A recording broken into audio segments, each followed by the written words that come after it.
Thank you for returning to this channel. I really appreciate you being here. I just really think about these deep questions all the time. Who are we? Why are we here? What is our purpose? And this channel is an opportunity to really go deeper into these subjects and to really hear back from you and share it. Because just like in the movie Into the Wild with Emil Hirsch, spoiler alert, he dies in the end. And when he dies all by himself in this mission to go completely on his own, he realized that happiness is only real when it's shared. And I think wisdom is ultimately even more substantial when it's shared.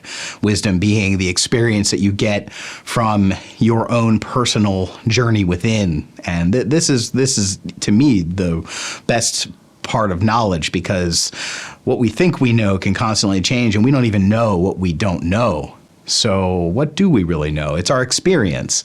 And if you really want to think about what makes everything so awesome in this world, it's community. And I want to give thanks to community as a whole, the concept of community, because as everyone goes through their independent journey, which is super valuable, the joy and experience from sharing it with community and just being with community takes it to a whole nother level, especially now with the holiday season. This is the time of giving. This is the time of coming together with your loved ones, your friends, and just take the time to recognize that community is what is going to keep you accountable. It's going to keep you in a state of remembering that there is something much bigger than ourselves going on here. And if you've been watching my channel and taking in what I've been saying about the concept of the self, this is the dance that we play, this dynamic experience of being true to yourself, being willing to trust yourself and make mistakes and learn from them as an individual in yourself. Recognize that there is a divine spark within yourself that if you pay attention to it and cultivate it, and just like growing a fire, it can grow much bigger and you get a brighter experience in your life. That is important, and I just want this video to start and focus on the idea of community, that the more people come together, and if you share yourself with others, you share light with others, you share love with others, it really makes a big difference on this planet. So there's a lot that we can talk about, and I would love to talk about Atlantis. Cataclysms have been exclusive to things like mass extinctions, and the most recent that people know about or are talking about is the mass extinction of the dinosaurs 65, 66 million years ago. So we are aware of this idea that the entire Earth could be completely destroyed, more or less, and then regenerated, but it's so far in the past that we don't have a context for it, especially when it comes to human experience. You know, like I was saying before, we don't know what we don't know. And if we don't know that there was a past experience of human civilization that went through an extinction level event, then how are we expected to learn from it? Let's unpack some of this stuff about Atlantis. And just to give you a little background too, the reason I want to talk about this is because this has been one of the most fascinating subjects for me for many, many, many years. And it was weird because when I became interested in Atlantis, it seemed to come out of nowhere for me. It was really all of a sudden, I just could not stop thinking about it. It became an obsession for me for many years. Really just kind of went down the rabbit hole of imagination and started to think, what about this idea?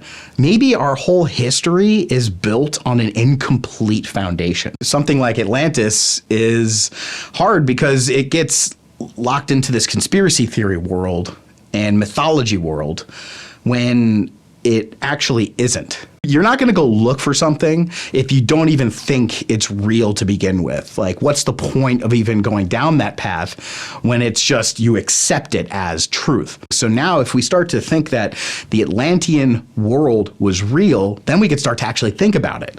So it's kind of like aliens too. You know, there's first, if you if you don't accept that aliens exist, then why would you even bother thinking about what kind of aliens there are? Where are they from? What is their purpose? Those thoughts are not in your framework of thinking because simply you just don't accept that they exist. First, you have to open that door. And with Atlantis, that's the key thing I think we're about to go through here as a civilization, and it's already happening. You can see the signs of it. We're beginning to open that door and accept that maybe this is actually a real thing. Okay? So let's talk a little bit about what happens when you go through that door. Once you first finally accept that there was a lost civilization, now what?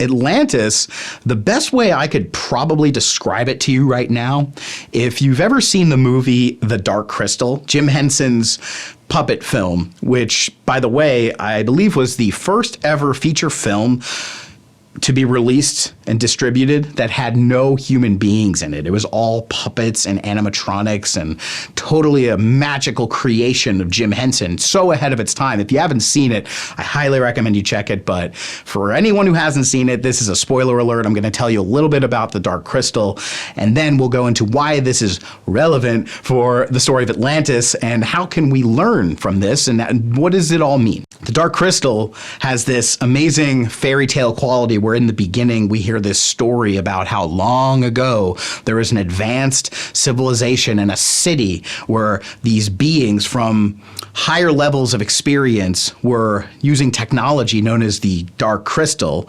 to conjure up magic, and it basically was the epicenter of the beautiful utopian civilization that existed a long time ago. But then something happened where these beings became arrogant and greedy. They used their powers out of balance with the crystal, the technology, and ultimately it caused the crystal to crack. And the result was really interesting. The beings that were these spiritually evolved beings split into two different kinds of beings. You had the Skeksis, who are these reptilian kind of harsh, twisted, malevolent creatures, and then you had the mystics, who were much softer and spiritual and wise. When the crystal cracked, the entire landscape turned from this beautiful, magical place into a place of darkness and despair. So the takeaway with the Dark Crystal is that there essentially was a war between these two priest class, the mystics and the Skeksis, and the fate of civilization depended on what happened in the result of this war. Now, when you look at it with Atlantis, if you go down this rabbit hole, you'll start to see there are a lot of parallels with the culture of Atlantis, the warring priest class and balance of technology and wisdom. Were they working in harmony with nature? Were they waging war? And this is really interesting because when you look at what the time period was for Atlantis, now they're starting to say that it happened around 11,600 years ago, which was exactly at the time of this major climate catastrophe known as the Younger Dryas, where the Ice Age abruptly ended and there were massive floods all over the world. This war within Atlantis got postponed. And the entire course of human civilization, these people who you could say were the Anunnaki, they were the fallen angels, these were the seven wise sages, these were the civilizing gods that brought civilization to the hunter-gatherers that we have in our early chapters of history. And without having to even invoke aliens, you could totally put a placeholder here that the gods of these times were the survivors of this high civilization who then transferred their knowledge and their technology and their experience to the hunter-gatherers. And they were like deified as gods. This is not a very difficult concept to imagine. So the whole problem is this: the war that was going on, they didn't forget about it, but they had no means to wage this war or continue the fight. Unfortunately, these people, they did not really take the hint from the environment and the universe and the creation of the world itself that this way of living is completely unsustainable. It's dangerous, it's destructive, and you have to stop. That's what the end of the Ice Age kind of did for these people, but they didn't take the hint, and they really just held on to that grudge. Have you ever held on to a grudge and just every single moment of your life for days, weeks, even years? Your whole life could be just holding that grudge, and how does that make you feel? Your whole world is completely filtered through this lens of just ugh. So you have to imagine that the leaders of these early versions of human civilization, with the transferred stories and knowledge from this destructed world, filtered all of our civilization through that. And if you look at our whole civilization, it's a series of wars. And this influenced the story of evolution that Charles Darwin talks about, that it's all about survival of the fittest, and it's a competition in the struggle for life. You know, looking at two animals fighting each other over who's going to eat the food, we just apply that to our civilization and say, well, that's just inherently how we are. We're inherently combative, because if you look at all of history, it's a war, so there's got to be a scientific reason for that. But this concept of a lost civilization and understanding and accepting what happened back then can inform us that maybe this is not our nature. Maybe this is more of just a loop and a replay of grudges that have been perpetuated for tens of thousands of years. And generations later, like the game of telephone, the original story was very clear in the beginning, but then over thousands and thousands of years to the present moment, like the game of telephone, the story gets distorted and changed and modified and forgotten and rewritten and made up. And what we're left with now is a version of who we are and how we got here that makes no sense whatsoever. But the science and our thinking, just like the people in Atlantis thought that they knew everything, like us, we think we know everything because we do have knowledge. Science is good, but we're using the science based on a false foundation, a false principle that this is all random, and that the destruction is a natural part of our evolution. So in the Dark Crystal, the way that this all gets resolved is there's a Gelfling. The Gelfling are these kind of human-like elf people that are the protagonists in the story. They're kind of like us in a way. If you want to make this mythology into a version of real life, the Gelfling is like us. And the whole thing is resolved when the Gelfling finds this piece of the crystal that's been missing for so long and puts it back into the crystal. And everything comes back together. There's also a simultaneous event where the Skeksis and the Mystics come together after being separated for so many thousands of years. They come together, and through a best described as an ascension process, reemerge as the individual beings that they once were, which is a really good representation of the balance of the Force, the balance of your right and left hemispheres of your brain, the balance between the divine masculine and the divine feminine, a balance between polar opposites. Think of it like a battery that has two pieces, positive and negative. They've been separated for so long, and when you put them together, then you have energy. Then you have a magnetic field.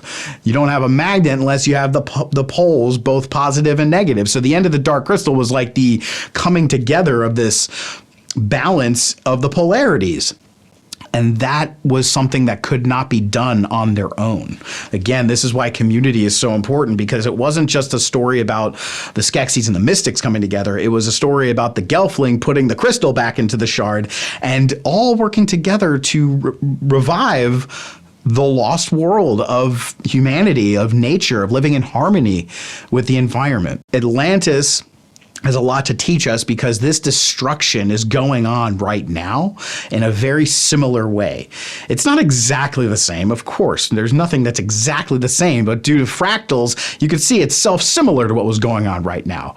You know, if we looked at what happened at Atlantis and get any sort of learning from it, we can start to say, well, maybe war is not the answer. Maybe we need to learn to live in harmony. Maybe, just like the Gelfling, we need to embrace this journey, which is commonly known as the hero's journey. You see it in every movie, in all literature. everywhere. It's the story of a hero with 1,000 faces. It's a primordial story. Everyone goes through this journey. This is the journey of the self emerging into a higher existence of the self, which is all about this community and coming together in community and really taking a risk in your life to embrace the mystery. Know that you don't know everything, and that by living in that experience, you can actually see that this is a dream of our creation.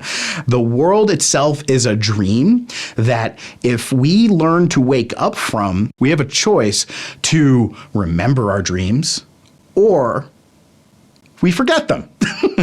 Just imagine if your whole life was a dream, and when you woke up, just like a dream, and sometimes you remember your dream, sometimes you don't. Something really crazy happens in your dream and you wake up and you're like, oh yeah, this was, and then, I lost it.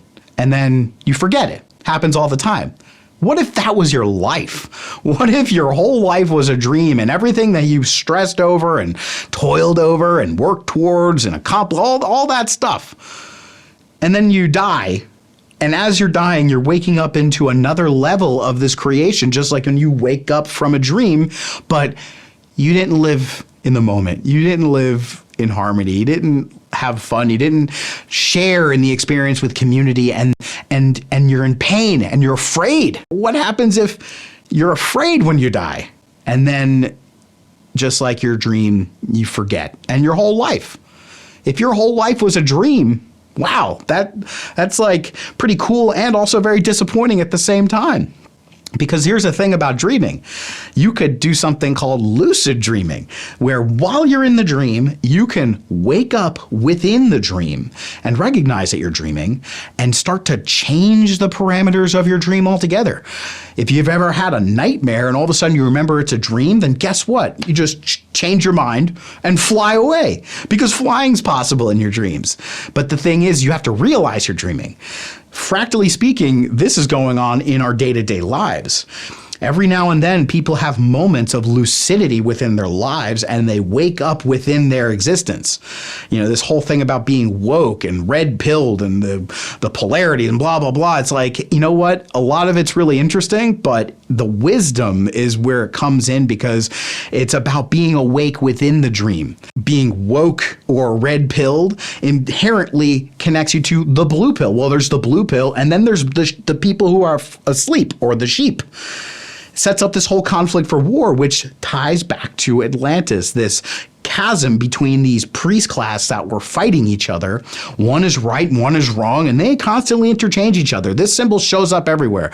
It's literally what the conscience is. When you watch cartoons of your conscience, the devil pops up on one side and the angel pops up on the other. Well, that's the chasm of this conflict that's been going on internally for so long.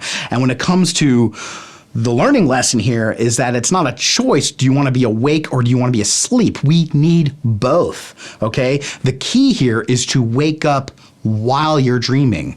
Be awake within the dream. Be lucid and conscious in your own life. Dreams teach us about that in like a little simulated version in your own personal experience. And then when you wake up, you can do it in the real world. But who's to say that this is the real world? Maybe this whole thing is just another level of that learning experience.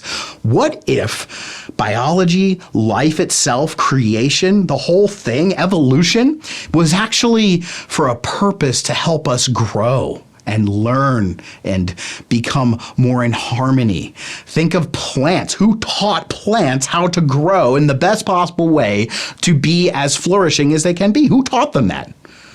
Maybe they didn't get taught that. Maybe they inherently knew it.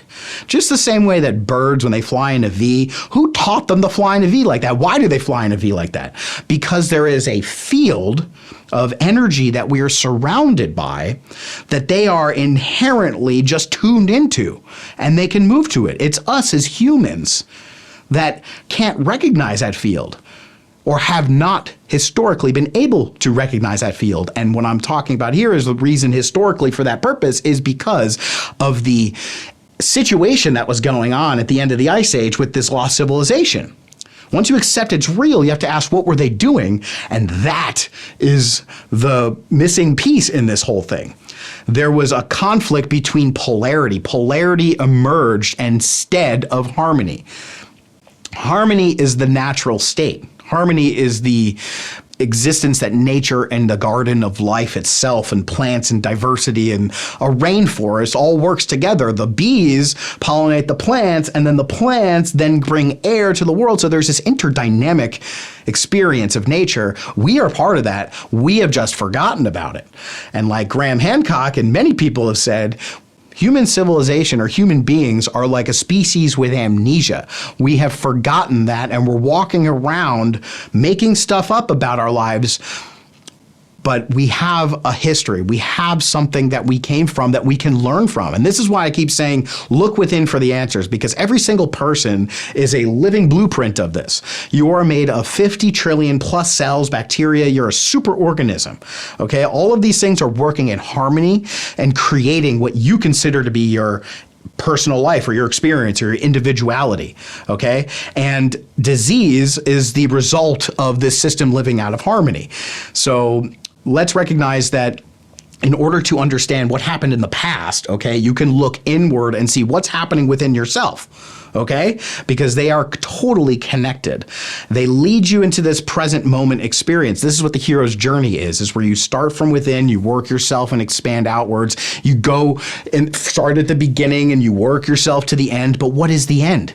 The end and the beginning are simultaneous events that we are constantly undergoing.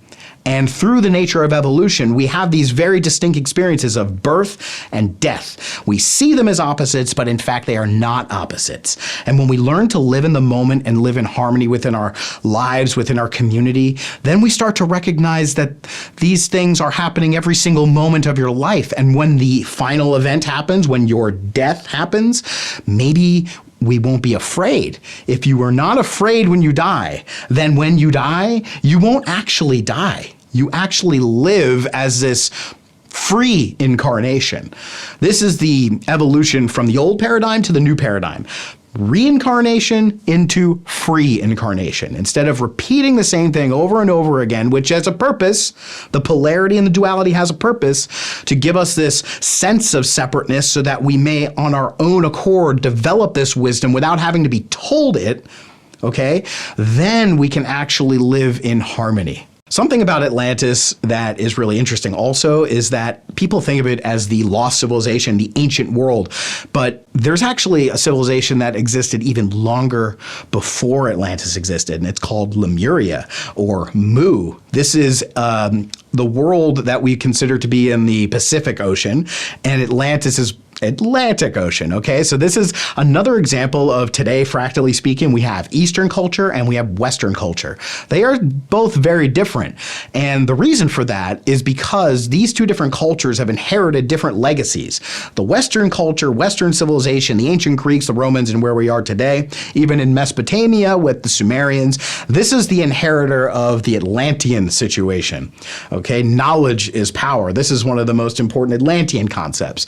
The Lemurian legacy is a different one where you get meditation, you get the story of Buddhist mindfulness, okay? This is the idea of the indigenous cultures all around the world that even though separated by continents and oceans, seem to all share similar songs, similar chants, dances, rituals, this relationship with nature. This is all a Lemurian legacy.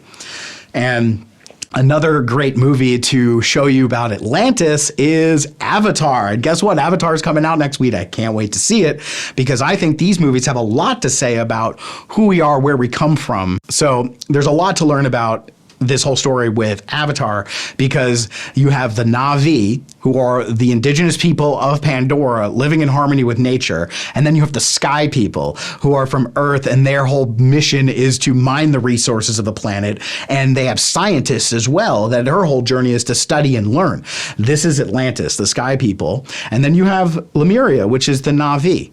Okay, and this is another really interesting aspect about the journey you may go through when you start discovering what is Atlantis all about, because you start to see that there was this balance or polarity. There was a way of living in harmony with the planet, and then there was a way of exploiting the planet. And it's not just the planet, but just the cosmos, nature itself, the mystical environment of our field, the quantum field. There is a lot that we don't know, obviously, about all of this stuff. And until we start to go through real serious archaeological endeavors to figure this stuff out, then we won't be able to really build a true narrative. And what I also would like to say is that there is actually true, concise, detailed narratives of all of this stuff. If you want to know where it is, go ask the Vatican Library down in the basement. There is tons of stuff down there that they are not telling us. They know where our origins lie. Also, the secret societies around the world, the Illuminati, the Jesuits, the Freemasons. Not everyone in the organization knows, of course, but when you get to these deeper, higher levels of initiation, they are actually retaining this story, and they keep it coveted. Again, remember, like the Atlantean principle, knowledge is power. Atlantis was consumed with power and it destroyed them. And we have a lot of things going on right now that reflect that exact same thing. So remember, the idea that knowledge is power, they have coveted this story for so long, they know that it exists. They're not going to tell us this story because this knowledge of our origins would completely undermine their stake in power over us. Again, this story of power where you have these two warring priest class, so to speak, and this master-slave mentality, they would no longer be able to be masters because there would no longer be slaves. And that scares them. Ultimately, it comes down to fear. We can go much deeper into Atlantis, and most definitely we will, but just wanted to give you a download of some of the really interesting things to think about, how this is a lost civilization that maybe we don't have all the evidence for, maybe we don't have proof of it in your textbooks and for your satisfaction, but I'm trying to suggest to you that maybe its blueprint is within us. Maybe its blueprint is within the stories that we tell each other that have been existing for a very long time. The hero with 1,000 faces. And you are one of those heroes. Okay? So go through that journey. And the more you go through that journey and apply these things to your own life, you just might get some insight into who we are as a culture collectively. Because the final point here, community is the driving force of evolution. When we come together in community and we recognize the truth that we know who we are, we know why we're here, and we know what we're supposed to do, and that those three answers are much more simple than we thought they were. That is when the magic happens. That's when we find the lost civilization of our inner self.